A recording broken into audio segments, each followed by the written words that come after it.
Hello, everybody. How doing? It's Damon yet again with another SummerSlam, and this one, I alluded to another previous video.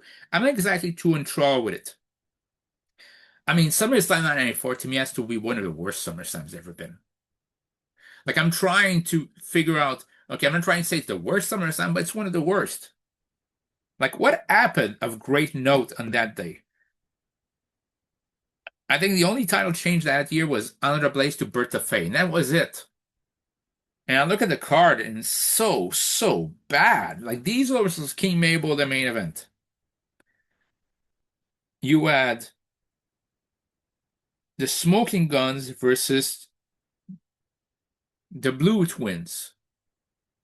Undertaker versus Kama. Bret Hart versus Isaac Yankem.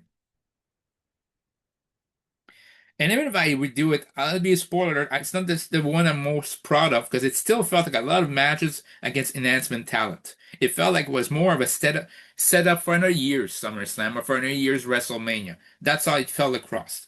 So I would start off the main card with Make a Difference Fatu against Psycho Sid. Psycho Sid was not even featured on the SummerSlam card. He was supposed to face Shawn Michaels the IC title, and we have Psycho Sid. And meanwhile, get a victory over Psycho Sid would have a victory over Fatu. Now that could have been a second match because Xbox is Akushi 1 2 3 came for Akushi. I would keep it on card. It could be still like the opener or the second match of card, and Akushi would still win. Then in the third match of card, Bob Holly's Triple H, as in real life, Triple H wins. Barry Owens and Skip. This was an underrated match. It's actually one of the few bright spots of the card, and I would keep it the same way. Barry Owens wins because I just want to hear of all the people talk about the many calls of JR's career that define him. Stone Cold, Stone Cold, Stone Cold. Miss Foley, Mrs. His little boy has finally done it. He just got broken in half. Make yourself famous, kid. But nobody wants to mention Horowitz wins. Horowitz wins. Horowitz wins. It still makes me laugh to this day just thinking about that. And it happened to Skip, basically when Skip was undefeated, and it had something. Like imagine somebody who kept losing, and finally they do win. And they didn't win with any chicanery, they just won because of the eel's arrogance. And it's like, oh boy, something can actually happen.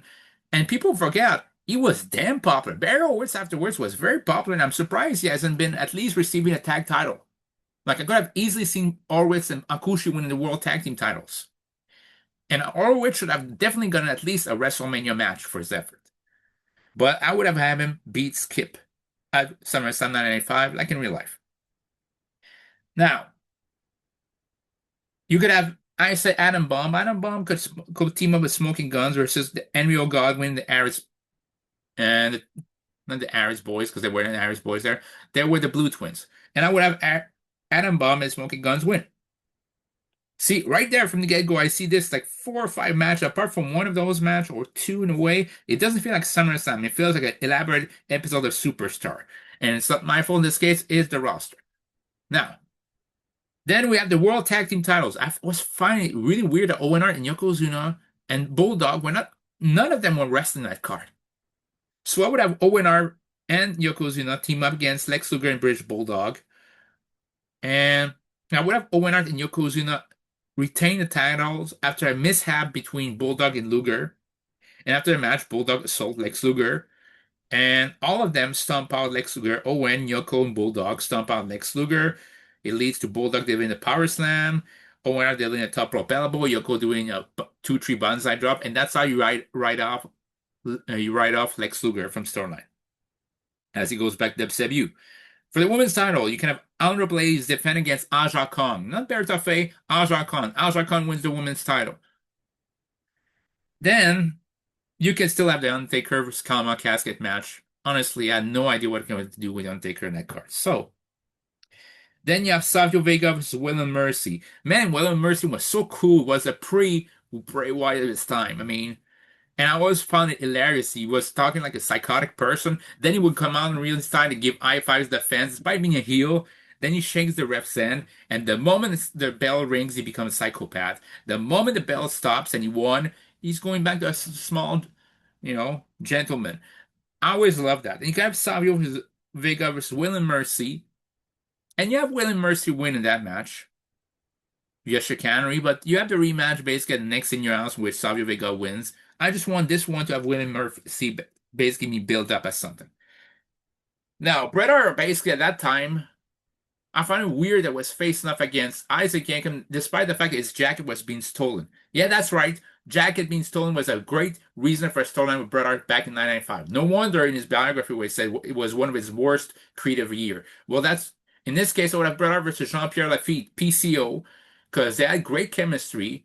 But this is where I would end the storyline. I would have Bret Hart beat PCO or Jean-Pierre Lafitte via the sharpshooter, and we move on. For the Unicorn title, it'd be a ladder match. It's Shawn Michaels versus Razor Ramon. I keep it the same way. Shawn retains. And for WWE title, you have Diesel defend against Bam Bam Bigelow. I'm really tempting having Bam Bam win the WWE title there. But knowing that he's going to leave, maybe not. I have Diesel put up a big fight, but this case, it'd be his first match, his first WWE title shot they would get because Bam Bam lost against Diesel like in March, soon after WrestleMania, due to corporation interference, and honestly, due to Tatanka nonchalantly nearly tripping Bam Bam, basically because he was just Bam Bam was one step out of the door of the corporation. They cost him the match. Diesel happened to win. This time there's no interference, and I would have Bam Bam to get a near fall with a top rope headbutt. And since I wouldn't have too many finisher kickouts like people there are now, then there'll be a kickout, then be a reason. And yeah. And I would have Diesel pick up the win after a jackknife. If you need to eat those two jackknife, I would have two jackknife because the first one I would have sold it like Bret Hart versus Shawn Michaels. That he didn't, not they didn't get all of it, but exhausted him. He exhausted both participants. And like Diesel would be down, Bigelow would be stunned, basically staggering him against the ropes. And when basically he gets up, Diesel delivers a second definitive jackknife to pontificate the fact that Diesel retains the WWE title. And that's how it would end SummerSlam 95. Again, I know I said in one video, or the video beforehand, that I would want every SummerSlam to at least have one or two title changes. But this one was kind of shitty. The point I couldn't justify dropping the IC title now. No. WWE title, no. World Tag titles, yeah, but Luger and Bulldog, I mean, Luger's leaving after this. Bulldog turns heel. And what other tag team would face him? The Head Shrinkers? Head Shrinkers were done by then. So that's why. So let me know what you think. I know it wasn't that good, but still think it was better than the actual card.